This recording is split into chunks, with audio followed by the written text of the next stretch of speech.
It was just after the First World War when a young Charlie Chaplin came from his homeland in Hungary to Edinburgh.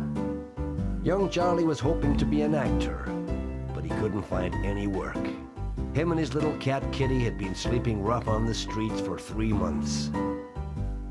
However, one day this nice lady came along. Her name was Victoria Grumble.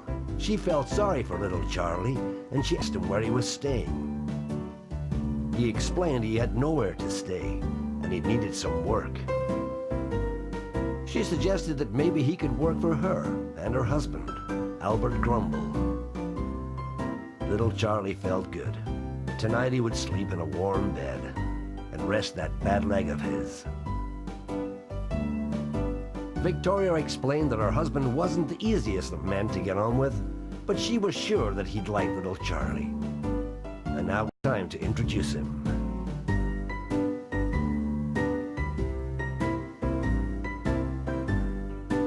Albert Grumble seemed okay at first. He welcomed little Charlie into his home. But it was quite obvious from the start that he wasn't really interested. The first thing Victoria did was give Charlie a meal. He'd never eaten for 3 weeks, and it was obvious he was hungry. It was obvious from the start that life wasn't going to be so easy for little Charlie. Mr. Grumble explained if he was going to live with him, he would have to earn his keep. So poor Charlie had to work hard.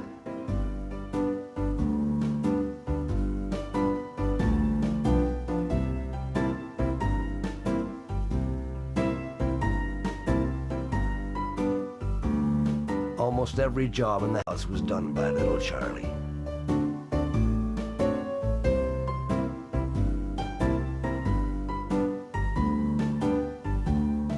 Charlie wondered if his dream would ever come true.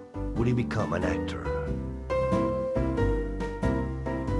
But the reality for the moment was, he was an unpaid cleaner.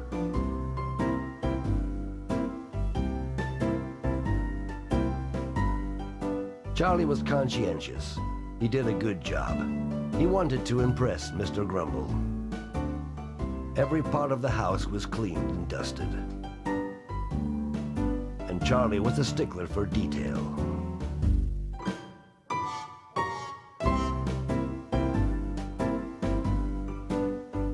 But Charlie got tired now and again, and he grabbed any opportunity to get a nice sleep. But that was short-lived. Mr. Grumble insisted he go back to work.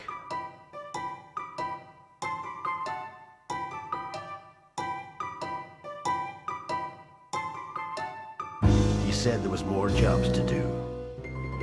Charlie pleaded and said he was tired, but Mr. Grumble didn't listen.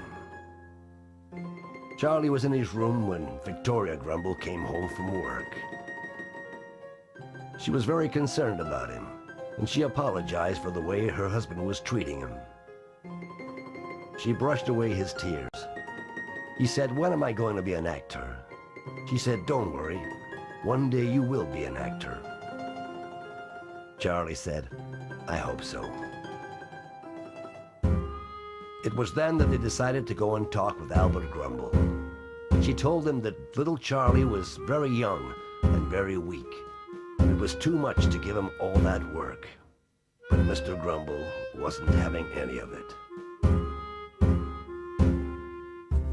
So life continued in the Grumble household. Little Charlie had to do all the dirty, smelly jobs, even brushing Albert's teeth.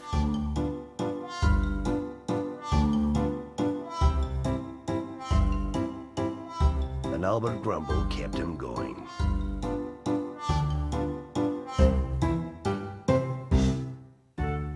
Charlie knew that Mr. Grumble liked a martini, so he poured him a drink hoping that Mr. Grumble would like him.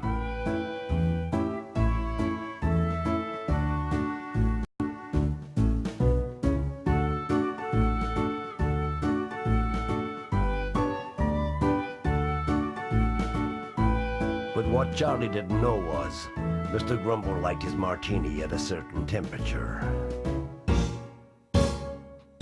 that wasn't it.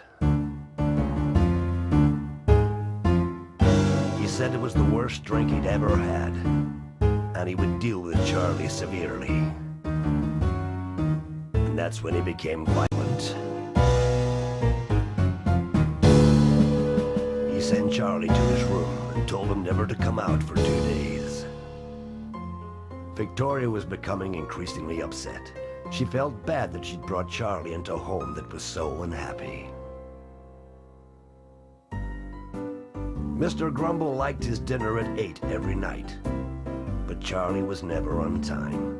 The truth is, Charlie wasn't a very good cook, but he tried his best.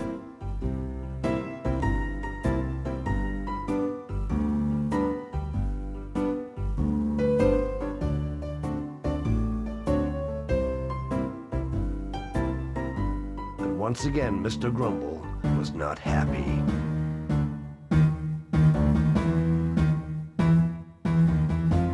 Charlie this was the worst food he'd ever had. Of course, Charlie had to cook it all again. But still, Mr. Grumble, not happy. Poor Charlie. He was wondering if he would ever leave this horrible home and become a famous actor. The last straw came when Charlie took Mr. Grumble his Sunday paper.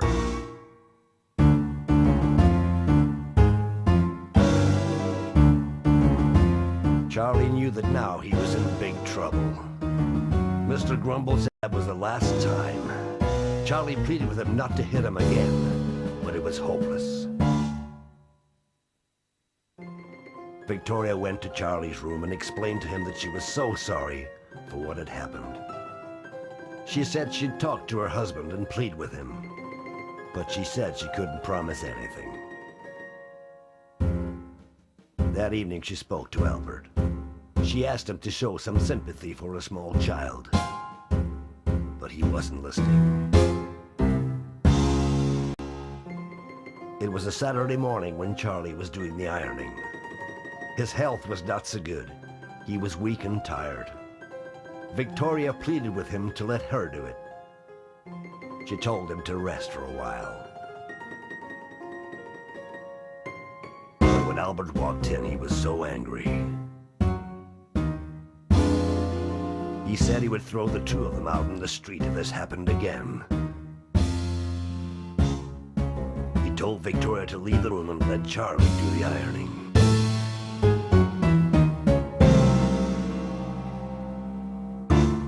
Victoria had had enough. One morning she came to Charlie's room and told her a plan. She said they'd leave for America, and maybe then Charlie could become a big movie star. Of course, the cat had to go as well. They tiptoed quietly out of the house.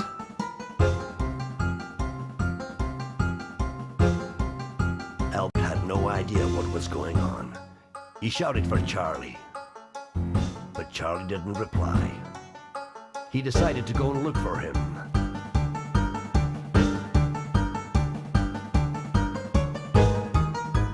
But he was nowhere to be found. And then the horrible truth was to be known.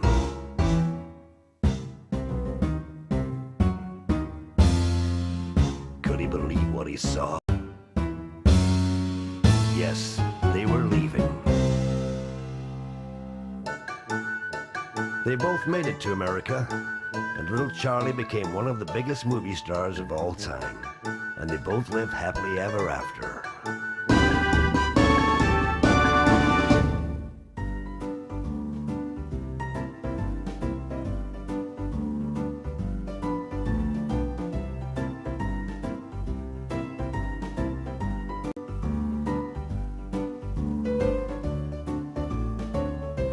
This program is a Dávid Heatlie production.